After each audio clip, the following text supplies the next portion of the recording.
kids, and welcome back to KidBits. Today we're going to continue to have a look at the control commands. So let's not waste any time, let's get right in.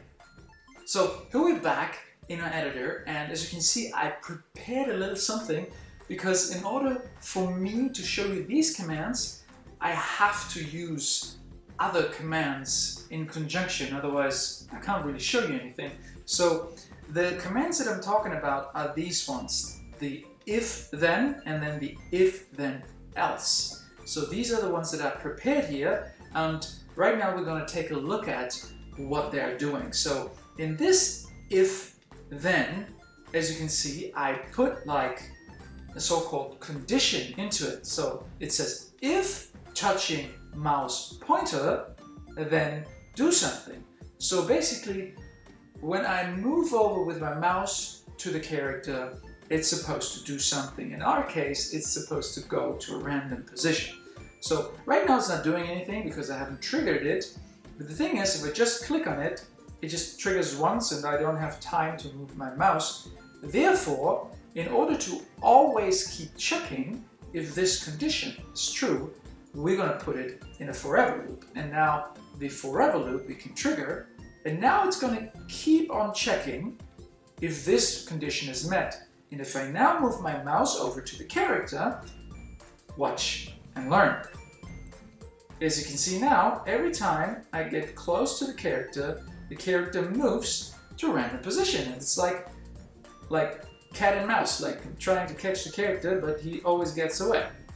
It's pretty cool, huh? Okay, so this is the if then. But we have an additional one, which is the if then else. So it checks for the condition, and if that condition is not true, meaning if I don't touch the character with the mouse pointer, I want it to just turn by 15 degrees. And since this is a loop, let's see what happens. So I trigger it, and since I'm not touching the character, it just spins. But the moment I touch it, it keeps on moving. And yeah, it keeps on spinning because every time I don't touch it, it just spins. So, okay, so that is the if then else. Okay, now let's get to our next ones, which is down here, which is wait until. Okay, so with the wait until, we can do similar things.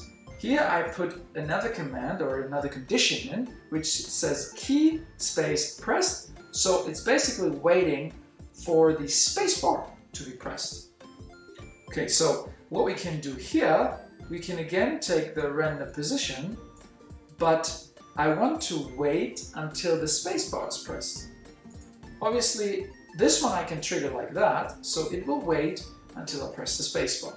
But when I press it, the character will again move to a random position. So if I press it, and as you can see, it moved to a different position. Okay, but then it is no longer highlighted, so it only triggers once, which obviously we also would want to put that in a forever loop, because then it checks constantly if it was pressed or not. Alright, then our next command would be repeat until. So this is basically a loop with a condition. So what we can do here, we can take the space one, and let's say we want to have it turn 15 degrees continuously until we press the spacebar. So let's trigger that. He turns and turns and turns and turns and turns. And the moment I press the spacebar, it stops. And that's exactly what this command is doing. Okay, so that was it for this video. Thank you so much for watching, and see you next time at KidBits.